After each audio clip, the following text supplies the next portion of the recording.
Hello, hello. You ready to go?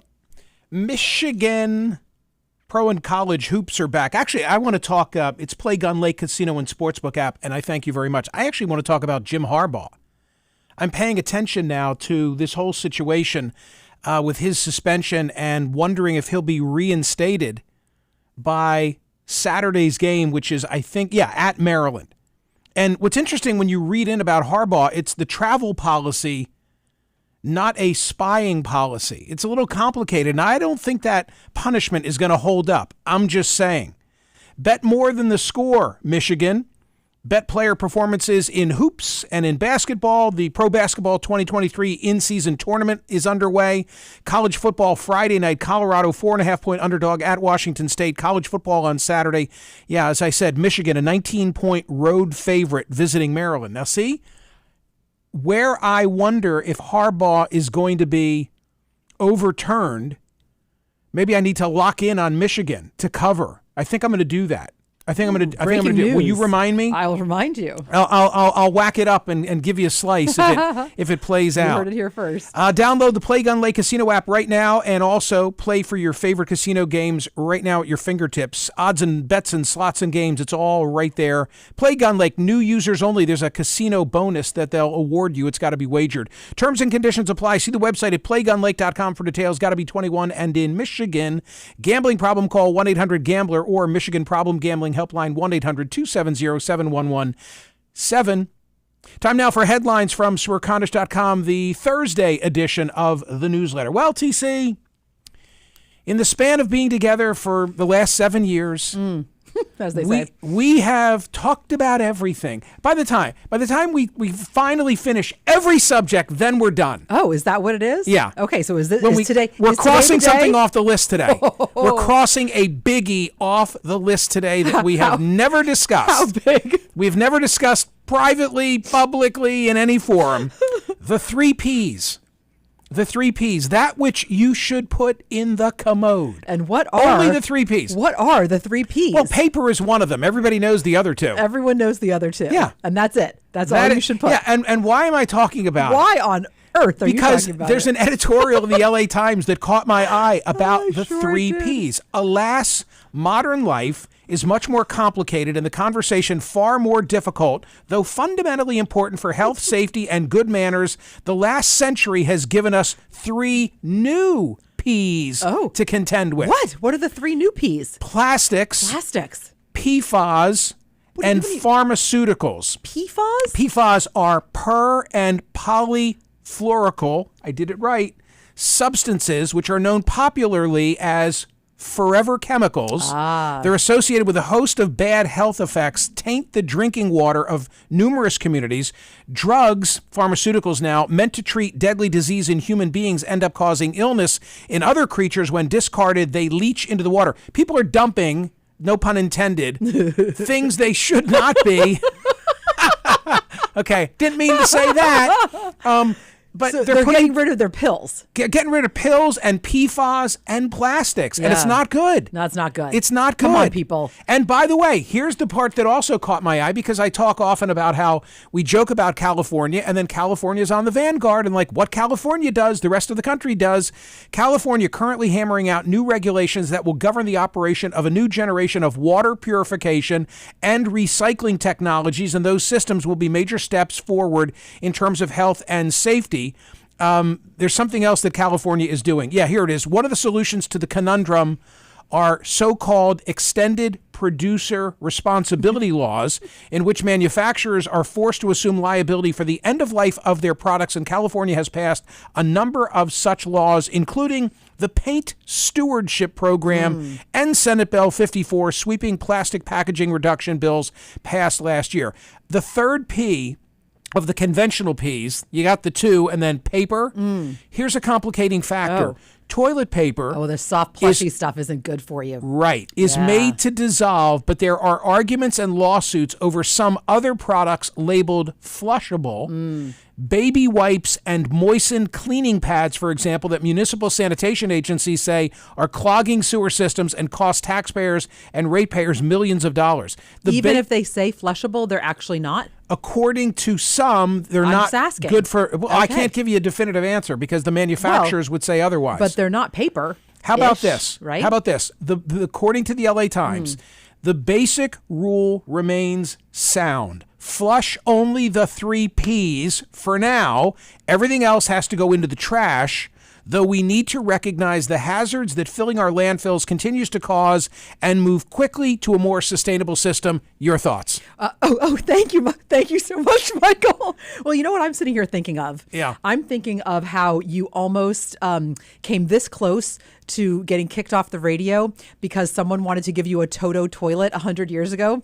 And that perhaps is the answer. Some sort of bidet, a wand situation. You don't have to use anything. Just get a little spray down, a little warm, a little dry, and you're done. I mean, it all played out on the air. Somebody was like in the distribution business of an expensive toilet and wanted to send me one. And I said, we're precluded from accepting payola, like taking a gift. You were so hopeful. Working. And I'm thinking, I'll be the guy fired. Whatever happened to him? He took a toilet and he was fired for it. I laugh about that. I do. So that is what was coming to my mind, but also in a kind of serious way. In other words, if we really want to just get rid of everything, don't put anything in the toilet, but what comes out of your own body.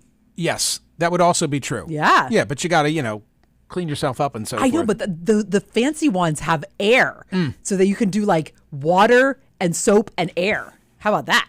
I would like to try. I would like to try. I don't know. I don't know what that would be like. Drying situation. I don't know. One other thing about the LA Times editorial, there was a comment that was appended to it, which said, Michael, I cannot believe we're talking about this. You are the guy that literally, if someone is standing in the hallway, you will not go to the bathroom. I know, God forbid I need to go to the bathroom at the same time. You go to the bathroom, the men's and women's rooms are next to each other, and you won't do it. But this is something we all do, and there are environmental aspects of this that I hadn't focused on until I read the LA Times editorial. It's very highbrow. So, well, here's something not so highbrow. So one of the comments that was posted prominently on this editorial about the 3 Ps was this. Speaking about what is getting flushed down the toilet is the quality of this newspaper. It's just mid-November, and they're already scraping the bottom of their drawers with the dreck usually reserved for mid-December fare. Wow. So this person did not like this piece. I guess not. I thought it was worthwhile. I put it in the newsletter today. Yeah. Poll results yesterday, 21,154 votes were cast. Should Israeli forces have entered the Al-Shifa hospital?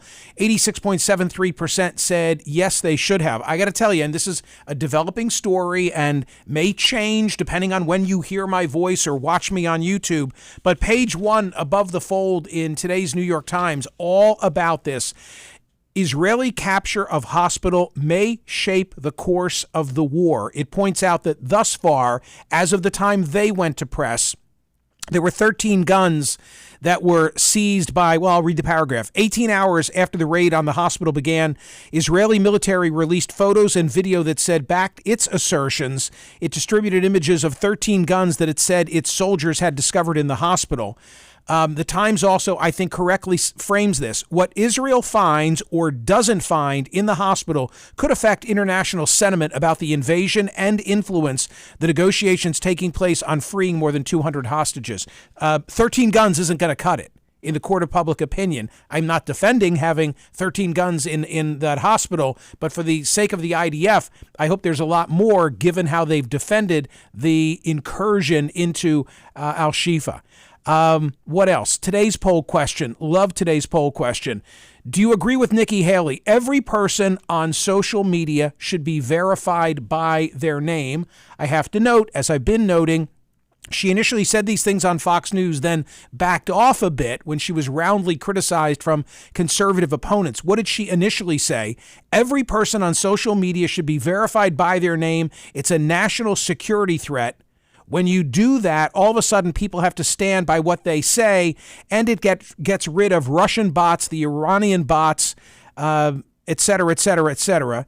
Then she said, you're also going to get some civility when people know their name is next to what they say. I love that, because when you can see somebody's face, when you know who you're dealing with in the town square, civility reigns. She backed off after Ron DeSantis and a number of conservative media personalities said that the founding fathers sometimes wrote anonymously and this was anti-democratic. Some said it was unconstitutional. I don't agree with that, because the platforms are private. They can do what they want. They've got to be mindful of Section 230.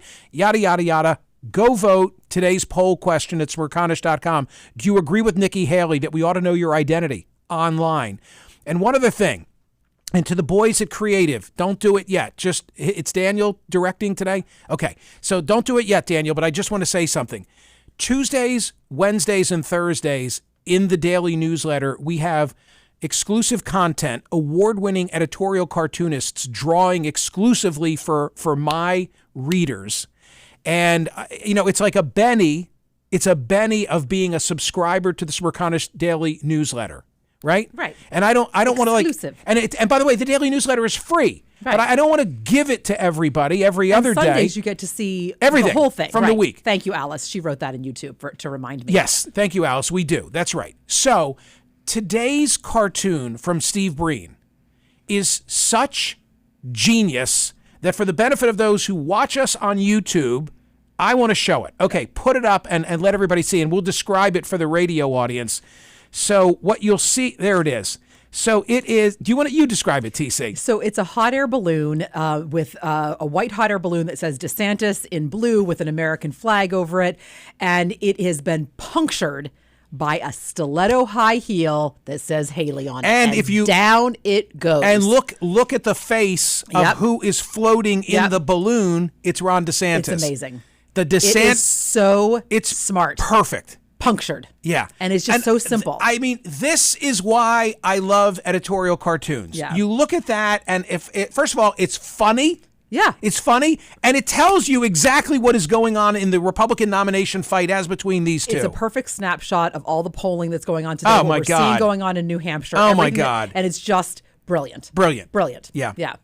Okay, more headlines from the Thursday edition of the newsletter. Elon Musk, what the hell? Elon Musk. Can he not get out of his own way, or is he just a bad guy? I don't understand. I don't know, but the story, and we linked from the Daily Mail for this, Elon Musk has been accused of promoting anti-Semitism after replying to a racist post with the comment, "You have said the actual truth." Okay, let's try and unwind this here. He has been strongly criticized by the Anti-Defamation League and Israel's foreign ministry for his past remarks. So now here's the update. Yesterday, he was responding to a man who posted a screed on X, formerly known as Twitter. By the way, if Twitter is now X and I'm no longer tweeting, what am I doing? Xing? I have not heard someone say that, but I'm sure that's coming. I still say tweeting, and I still say Twitter. I mean, I refuse to say X. Yeah, and I do here on POTUS, and I do on CNN as well. Thank you for your X. tweets. No, I think sometimes you say from X, don't you? I do. This Yeah. comes from X, but Right. then I'll say, tweet me at. Right, that's true. What am I supposed? I don't know. me? X me? X you. So he was responding to a man who posted a screed on X criticizing a Foundation to Combat Anti-Semitism campaign video. So we've got to all envision this. In the video, a father is seen talking to his son about the online hatred the son has spewed and calling him out for his rhetoric. The ex-user dismissed the video, writing, "Jewish communities have been pushing the exact kind of dialectical hatred against whites that they claim to want people to stop using against them. I'm deeply disinterested in giving the tiniest S now about Western Jewish populations coming to the disturbing realization that those hordes of minorities that support flooding the country don't exactly like them too much. You want the truth? Said to your face, there it is." Elon Musk, I know it's a lot to comprehend, especially when I'm not showing it to you, but Elon Musk, who has 163 million followers, by the way, was at the dinner last night with President Xi and President Biden, Yep. which is interesting. So too Very. was Tim Scott. Elon Musk then gives it a like and says, "You have said the actual truth." Then there was a follow-up. In a subsequent post, he said that he does not believe hatred of white people extends to all Jewish communities, but he said the Anti-Defamation League unjustly attacks the majority of the West, despite the majority of the West supporting the Jewish people in Israel. So I mean, that's not quite a, yeah, that was a lot. I mean, I don't know how else you can view that. I think he just loves to push their buttons. And he's been in a spat with the ADL before. I think he believes he's been unjustly criticized by them and looks for trouble. Yeah, but to like that, to say you have said the actual truth. Not defending it. I can't. I can't defend it. There's no defense. Wouldn't defend it. Yeah.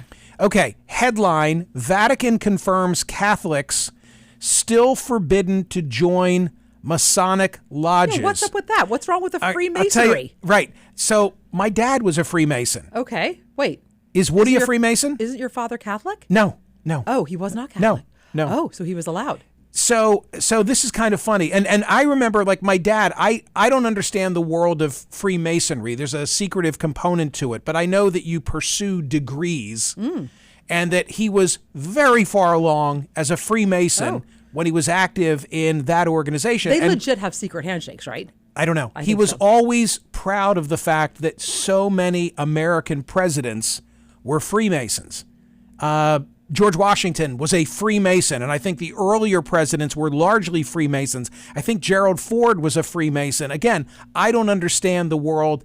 I'm a cafeteria Catholic, right? But I wanted to know, so what's up with the Vatican saying that the Masons can't join? So I typed into Google. You and I did the same thing, because I was like, I don't get this. I didn't get it from the announcement. So here's Go ahead. Here's what I found.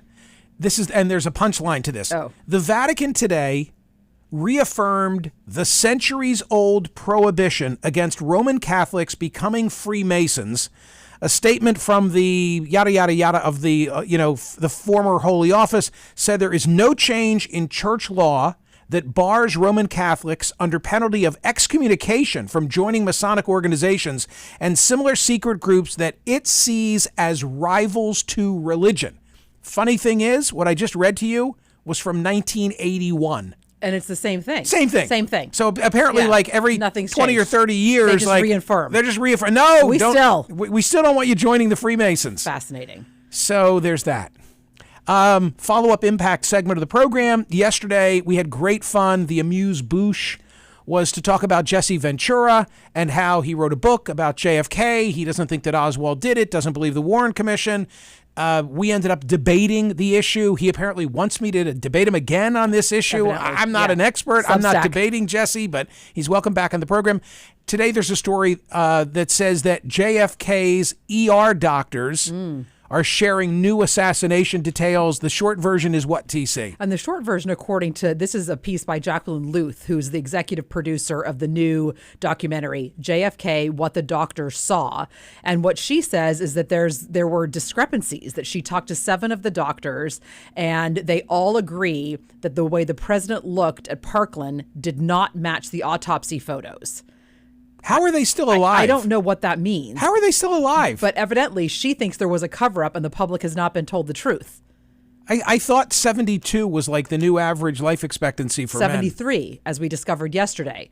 But, that's now, not then. The Gilgo Beach murder suspect, Yes. serial killer suspect. Right. So his wife showed up in court. She has filed for divorce. I don't know if that's just like a financial thing. But the reports she that I'm was there. seeing that she was there and she smiled. Yes. What's smiled up with and that? Nodded at him, and he turned and smiled at her before leaving the courtroom. I don't know if she filed for divorce just because so she couldn't get sued. Do you know what I mean? Maybe there's something behind that, but she's still standing by him. But why would she go there? Maybe she's still standing by him. I don't know. Yeah. Read the story. It's there. Also, I was taken with this because I know a lot of the personalities. Headline, Behind CNN Turmoil, a series of shattered friendships. Brian Stelter on the program today. One of the characters, one of the individuals who was in this story. And it just talks about how a lot of the personalities that you've read about and that I've worked with in the midst of all the tumult at CNN in the last couple of years, a lot of friendships, very close personal friendships, don't line, exist. Friendship with the big guy doesn't mean you're going to keep your job. Also true. Yeah. The cost of doing business, I think, is the headline that I wrote on that for Smerconish.com. And finally, ladies and gentlemen, there once was a horse from Nantucket.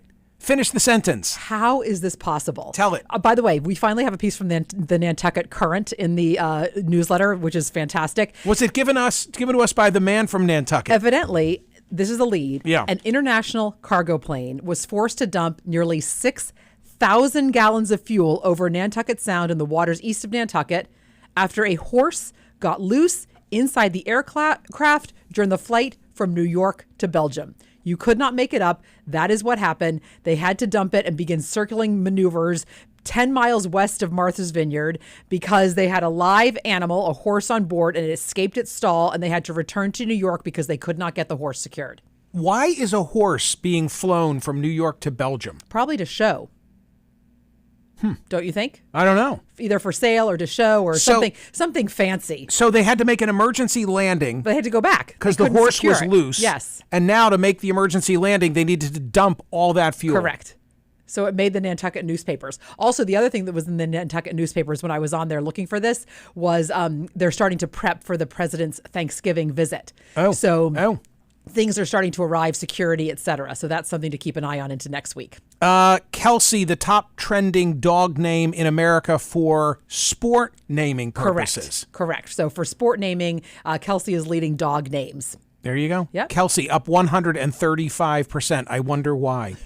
Ladies and gentlemen, it is a Thursday. That means TC has dropped an edition of TC After Dark, subject matter being Leeway Home, which is a housewares company. But the reason you should listen to this podcast is the two guys that founded this are so amazing. And I got them to tell me what it was like to hear that they made Oprah's favorite things. Love that. Amazing.